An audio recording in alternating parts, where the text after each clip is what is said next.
Hello everyone, my name is Blackwatch and welcome to another episode of my Siege lore series. If you enjoy these videos or you want to see guides or whatever else I do, please subscribe, like the video, do all the usual stuff, and it really helps out.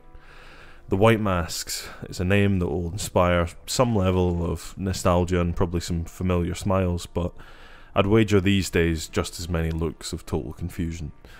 What was once intended to be the big bad in the world of Siege has since faded into obscurity.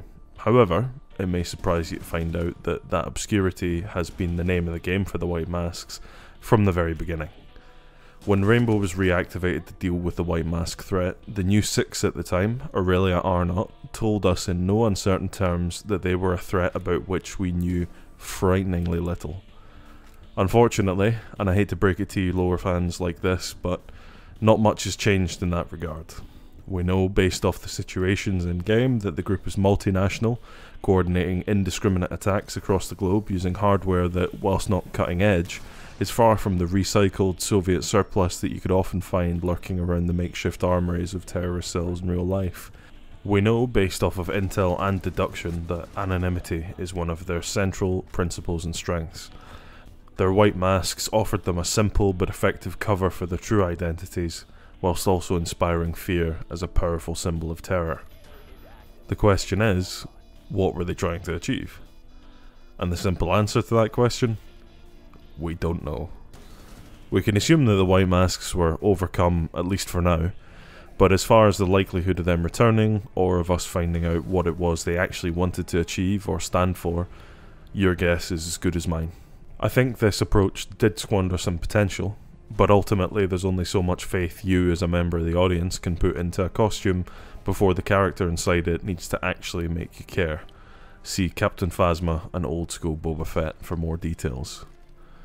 So ultimately, they're a spooky threat, they could have done something, but it just wasn't the way that it turned out in the end. And to be honest, it spun off in a different way that I think is now paying off. Yeah, we got a lot of focus that was more directed towards the training side and the Six Invitational and the dynamics that that introduced, but ultimately, if it wasn't for that spin in the storyline and the way that things went, we wouldn't have the event that's so coveted as it is today as the Six Invitational, and we certainly wouldn't have the setup to the conflict that we're now witnessing between Nighthaven and Rainbow today if this all hadn't happened the way that it did.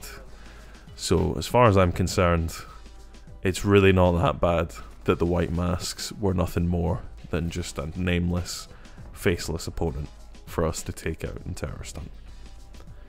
So, sorry to disappoint you guys, but there's only so much research I can do, and when the answer just isn't there, the answer just isn't there, I'm afraid. But join me in the next video, and hopefully it will be a bit more satisfying for you than this one may have been. But you never know, maybe you watched it and it was your favourite video of mine you've seen in a while.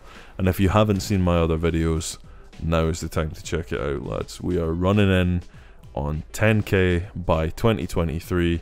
It's gonna happen, maybe. We got 6 months left. I'm feeling confident.